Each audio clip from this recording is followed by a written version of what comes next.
Hey guys, in this video I'm reacting to top 3 stories that sounds fake but are 100% real. Mr. Ballen.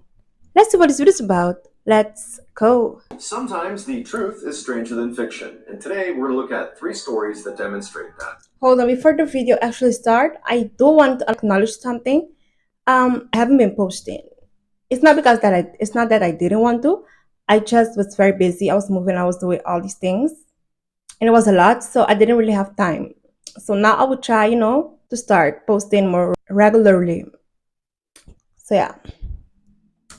But before we get into those stories, if you're a fan of the strange, dark, and mysterious delivered in story format, then you've come to the right channel because that's all we do, and we upload 3, 4, even 5 times every week. So if that's of interest to you, please ask the like button if they'd like to play Mario Kart with you on your N64. When they say yes, have them come over and then force them to use the broken Mad Catz controller. Also, please subscribe to our channel and turn on all notifications so you don't miss any of our weekly uploads. Alright, let's get into today's stories.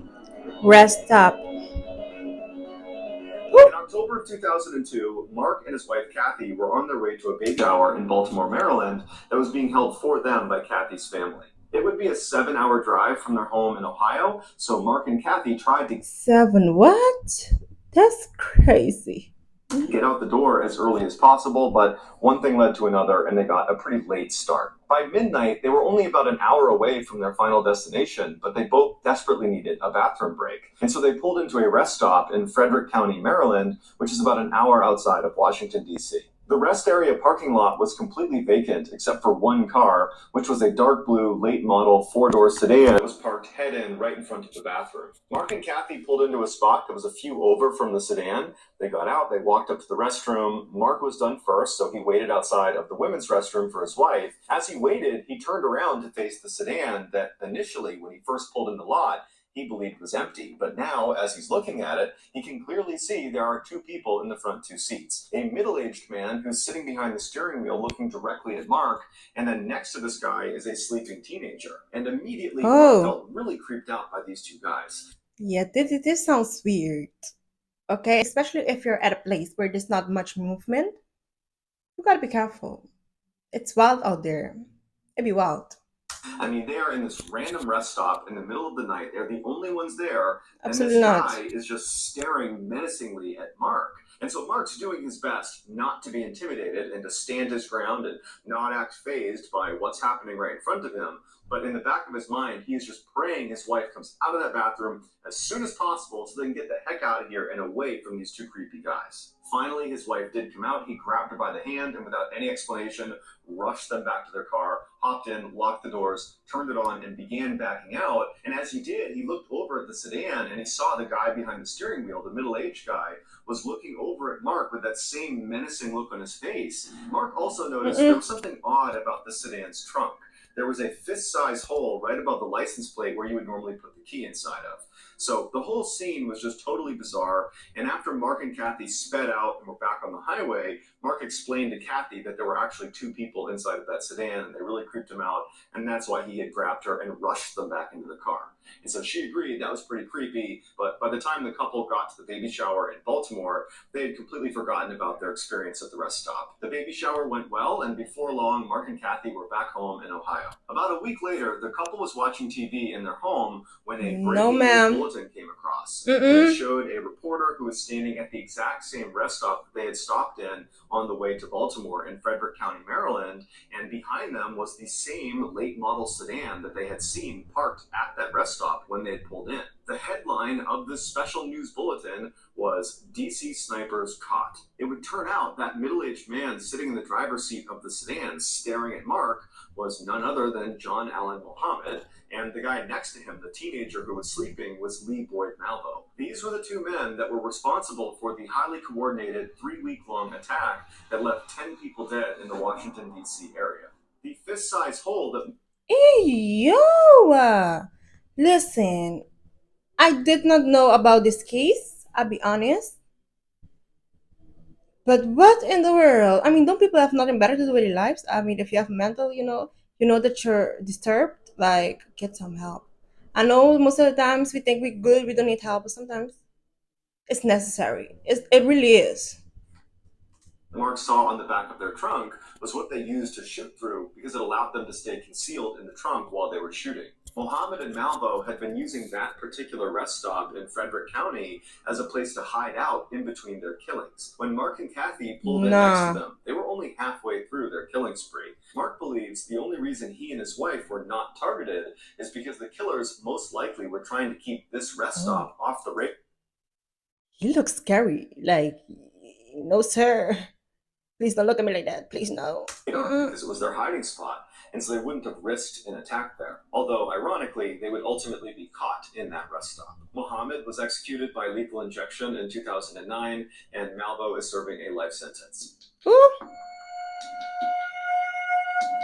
In Complicity, guys. 1988, 35-year-old Ivan McGuire was an experienced skydiving instructor with over 700 jumps to his name. On April 5th of that year, he was working in North Carolina, and he was tasked with filming other instructors and their students after they jumped out of the plane. The way this worked is Ivan would go up in the plane with the instructor and their student, and Ivan would be the first to leap out of the plane. He would roll onto his back, and he would film upward towards the plane, and he would capture the student and instructor jumping out, and Ivan would continue to film them until they pulled their chutes, at which point he would pull his. Now, being 1988, the filming equipment that Ivan was using was much larger and more cumbersome than something you would use today. He had a voice-activated camera attached to his helmet, and then from there was a cord going to this big, heavy VHS deck that he kept in a backpack. But despite the nuisance of the equipment, Ivan went up with the first student and instructor and successfully filmed their jump. When he got back on the ground, Ivan went over to the riggers and he gave them his parachute so they could pack it for him. And then Ivan went over to a bench and began fiddling with his camera equipment. It was clear he was frustrated with the way it was set up and he was making all sorts of adjustments. When it was I'll be honest, those types of jobs is so risky. So risky. I mean, if you do if I ever do sky jumping, it's gonna be a one-time thing, not an everyday thing. Absolutely not. Because one of those days, it could go wrong. I don't want no parts. None. Seriously. was time for Ivan's second jump of the day with a new instructor and new student, he was so preoccupied with fiddling with his camera that he forgot to grab his parachute. And so he ran over to the plane and he's about to get on, and they say, "Hey, Ivan, you're not wearing a parachute." And he goes, Oh. "Oh my goodness, you're right." He runs back over, he gets his parachute, he loads back in the plane, he goes up to altitude, and then he jumps out, he films the instructor and student. It all goes great. He makes it to the ground, and his second jump is a success. And just like after the first jump of the day, Ivan takes off his parachute, he gives it to the riggers, and then he goes and sits down on a bench and continues to fidget and fiddle around with his camera equipment. When it was time for Ivan's third jump of the day with yet another new instructor and student, this Nah. time he grabbed his parachute, put all of his gear on, ran over to the plane, hopped on board, and he took off. Once they got up to their jumping altitude, which was 10,500 feet, Ivan turned on his camera, and the footage shows the instructor and the student kind of getting their gear together, sitting across from him in the plane. The jump master towards the front of the plane slides open the side door. Ivan, who's going to be the first one out, makes his way to the edge. He turns himself upside down, so he's sitting basically with his back outside of the plane. He No, makes sure the ma'am. instructor and student are right on top of him, ready to jump out right afterwards. Once they're ready, Ivan falls out backwards and continues to film. You see the instructor and student jump out right afterwards. Ivan continues to film them as they go down. They're in free fall for a few seconds, and then you see the instructor and student pull their parachutes, at which time Ivan reaches back to pull his own, but he can't find it. For a few seconds he flails, and you can see his hands coming out in front of the camera, and he's trying to reach for his ripcord, and then he realizes what's happened.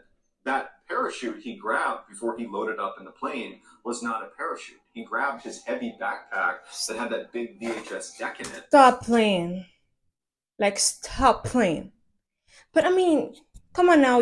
This job is risky. So why don't they have somebody to control this, make sure that everything is good all the time? Like, I don't get it. No. I mean, okay, you could have looked better, but at the same time, they should have somebody that's gonna, or that will stand at the plane or in the plane and help them look to see, oh, does everybody have their parachute? Make sure that everything is good. Nah, this ain't it. This crazy. And when he put it on, he mistook it for the parachute. And so now, falling at terminal velocity with no way to stop himself, he begins yelling out, "Oh no, oh God, no!" And he keeps reaching back as if he's just going to find this cord, but there's nothing there. And after a few agonizing seconds, you see the ground getting closer and closer and closer, and then it cuts out. Ivan's body was later found about a mile and a half outside of the drop zone in the woods. His camera and videotape were severely damaged, but they were able to splice it together, and that's why we know what happened in his final moments. An investigation into his death showed the pilot made the same mistake Ivan did. When he saw Ivan with that backpack on, he assumed it was a parachute. And so ultimately, Ivan's death was ruled an accident. Fair warning, if you look into this Oh, case, you will almost certainly come across the actual footage of Ivan's final jump. I do not want to see that. Identical strangers. In 1980, Bobby Shafran was on his way up to Sullivan County Community College, which is 2 hours outside of New York City, to begin his freshman year. Even though he was from the area, he didn't know anybody that was going to this particular school, and so he was pretty nervous about it. Plus, he wasn't that popular in Oh, high school, and he had a hard time making friends. When he pulled into a parking spot at the school, he saw a sea of people getting out of their parents' cars and carrying boxes up to their dorm rooms. And so he took a deep breath, hopped out of his car, grabbed his backpack, and began walking across the lawn towards the dorm building. On his walk over, Bobby was surprised when he felt like all these random strangers on the lawn were looking at him like they knew him.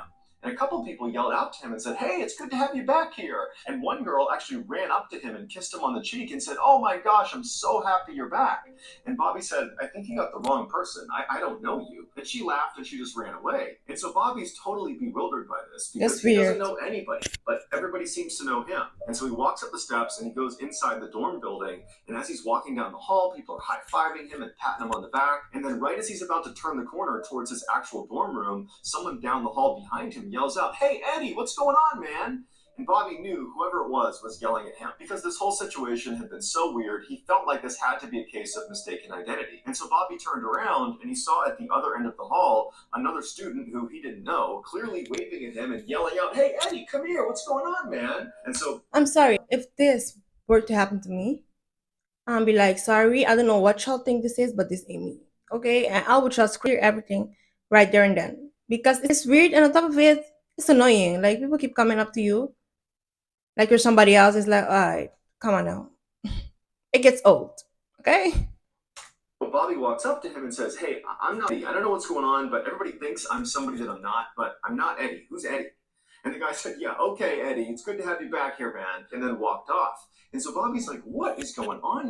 And so Bobby turns and he goes back up to his dorm room and he goes inside and he just shuts the door. And he's thinking, "I just want to be left alone for a second because Right. this is not right. This is not how a freshman who doesn't know anyone gets welcomed at any school or any place in the world. This is totally unusual." And just a couple of minutes after being inside of his dorm room, he hears a knock on the door. And Bobby said, "Oh, great. Who is it now? Who is it that thinks I'm someone I'm not?" So he opens the door, and there's another student who he doesn't know who's standing there. And this guy, his face just drains of color, and he starts shaking when he sees Bobby. And they're both looking at each other like, "What's going on here?" And the student says to Bobby, "Were you adopted?"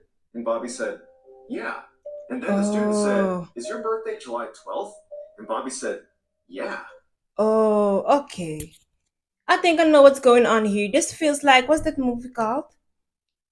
They were twins. Hold on, I need to find the name. This feels like that movie. They were two girls. They were twins, and one of them lived with the mother, and the other one with the father.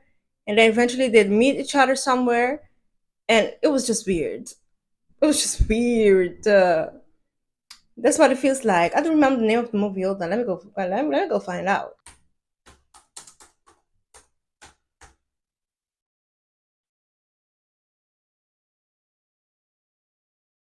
Yeah, I found the name. It's The Parents Trap. It feels like that. It's mad. I'll be honest. It's crazy. And so the student goes, "Okay, my name is Michael, and I am best friends with a guy named Eddie Galland, and you are his clone. You have got to be his identical twin." At this point, to Bobby, this almost No. made sense, but it was so crazy to imagine having some identical twin he didn't know about. And so Bobby asked Michael if he could go meet Eddie because he's got to be a student here. And Michael said, "Well, actually, Eddie decided not to come back to school this year, which is probably why everyone you talked to was so excited to see you because they love Eddie and they thought you were him, and so they're psyched to have you back." After talking for a couple of minutes, Michael tells Bobby that they have to go call Eddie, and they have to set up a meeting so that Bobby can meet Eddie and vice versa. And so Michael and Bobby run outside to a payphone booth. They hop inside, they're crammed in there, and they dial up Eddie. And as soon as Eddie answers, Bobby grabs the phone and just says, "Hey, Eddie, my name's Bobby, and everybody thinks I'm you." And then Eddie says, "Yeah, I've been getting a lot of calls about that too."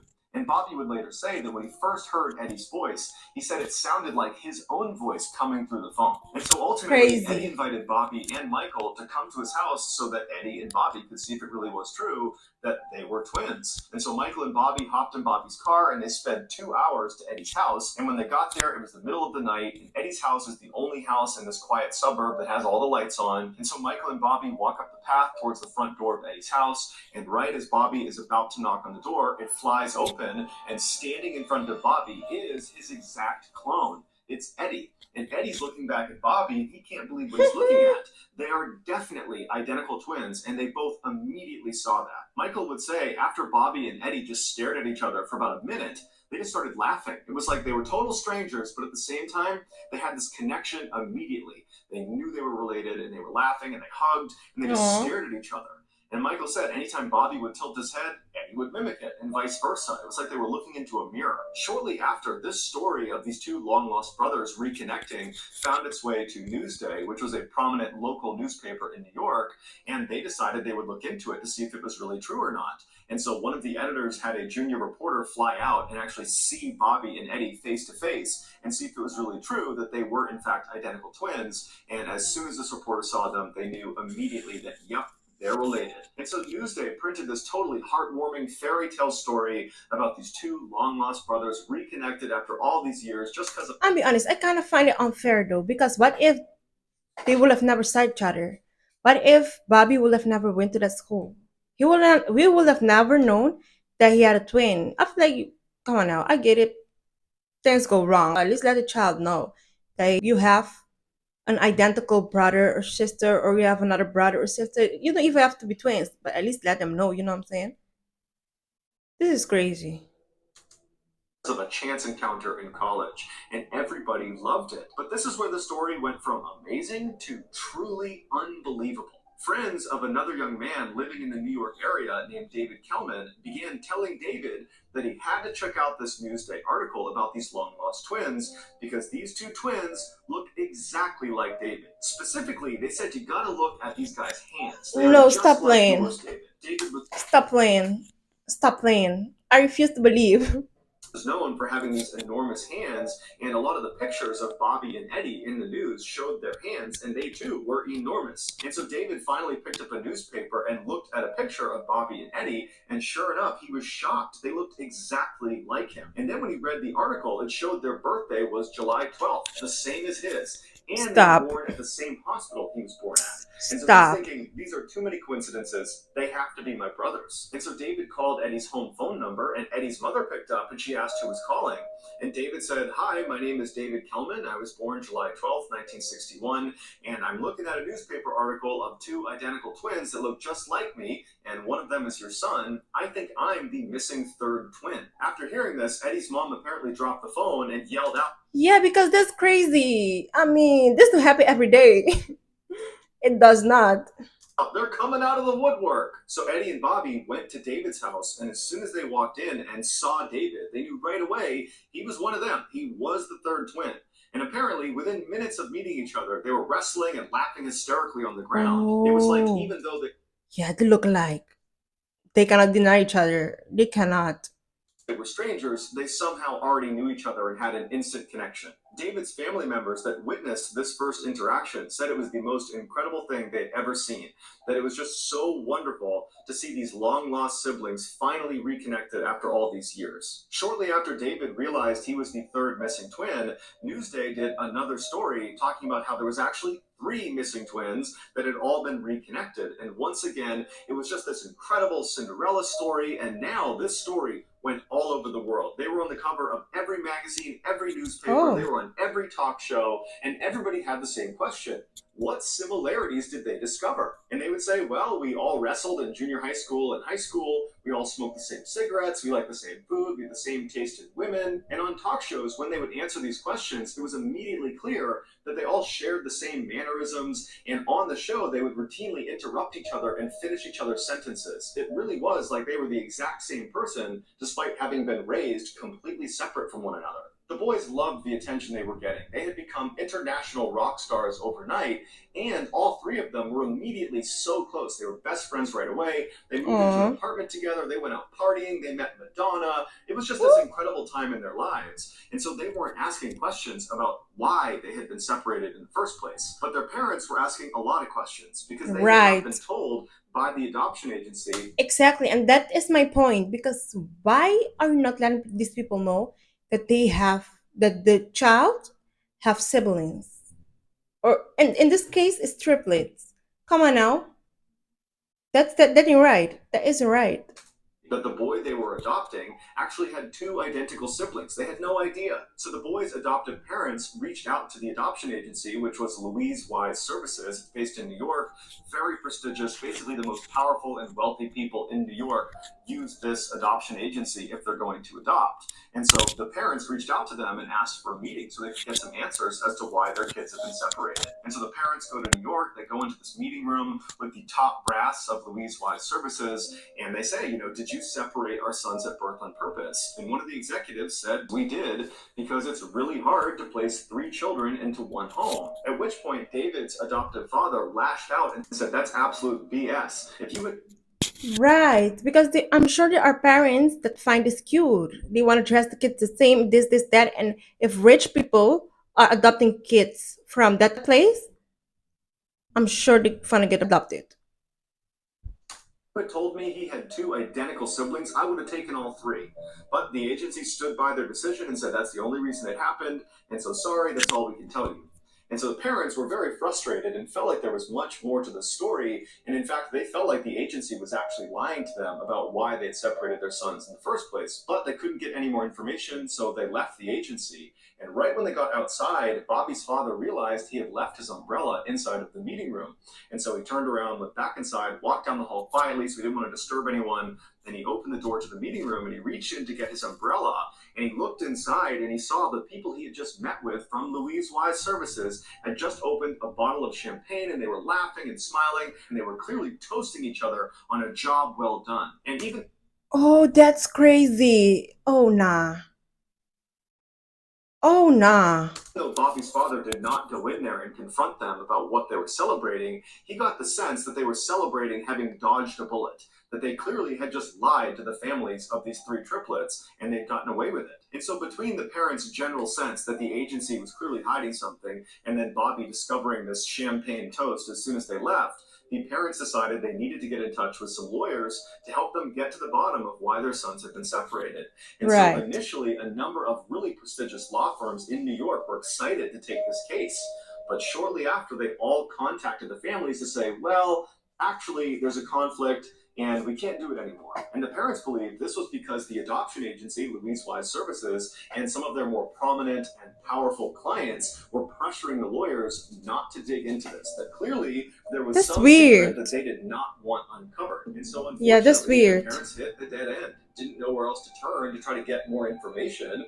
And so over time, they kind of just accepted that this is just the way it is. And as for their sons, they didn't really care that much because the way they looked at it, at least they had each other now. And so over the Right. years, the boys continued to stay really close. They started families of their own and had lots of family get-togethers. It was just a really happy time in all of their lives. And at some point, the boys actually went into business together and opened their own restaurant in New York called Triplets. And the first year, it was extremely successful, did over $1 million in revenue. But in the second year, the brothers started to fight with each other about how to run the restaurant. And in many ways, this was their first major conflict. They hadn't grown up together. They had never really fought. And so now they're fighting over money and how to run the business. And it got really bad really quick. And they just could not come to any sort of compromise. And so at some point, Bobby left the business. He said, I don't want to do this with you guys anymore. And apparently his departure just completely ruined the dynamic of the three brothers. Eddie was the most affected by this fracture in their relationships. All he wanted was for his brothers to be really close and for their families to spend time together,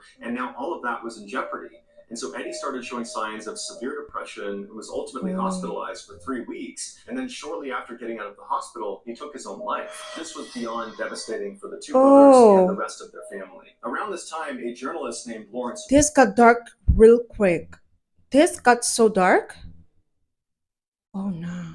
Wright, who had always had a fascination with identical twins, found an obscure scientific article called Psychoanalytic Study of the Child. It detailed a New York-based study about identical twins that were intentionally separated at birth and then given to different adoptive families to be studied, although it wasn't clear what they were actually studying or why they needed identical twins to do this research. In this article, Lawrence discovered all the babies that had been used in the study came from the same adoption agency, the same one the triplets had come from, the Louise Wise Services in New York. I know they were shady. I know they were shady. And so Lawrence called Bobby and told him that based on this article, it seems like he and his brothers were used in a scientific study. Bobby and David were totally furious. They felt like they'd been treated like lab rats. They also wondered if their being separated at birth had a negative impact on their mental health. That might have contributed to Eddie's depression and untimely death. Lawrence wound up writing an article about this twin study he had discovered, and after he published it, another set of twins found out they had been a part of the study and discovered themselves. These two women were also struggling with depression, furthering the idea that the study could have led to irreparable harm to their subjects' mental well-being. At this point, David and Robbie did not expect anybody to be held accountable for this study. Instead, they just hoped to find out why it was done and what they were testing for and what the results were. And so they began working with Lawrence to try to get those answers. They contacted Louise Wise Services, who did admit that yes, actually this was part of a study, but they didn't get any information about what the results were or why they did it. And so they did some digging, and they discovered the guy in charge of the actual scientific study was this doctor named Peter Neubauer, who was this very well-known psychologist in New York. And so Lawrence managed to get an interview with this doctor, but the doctor basically said, I won't answer any of your questions, and I won't give you any information about this study. And he never... Then what type of interview is that, sir? It's not no interview anymore.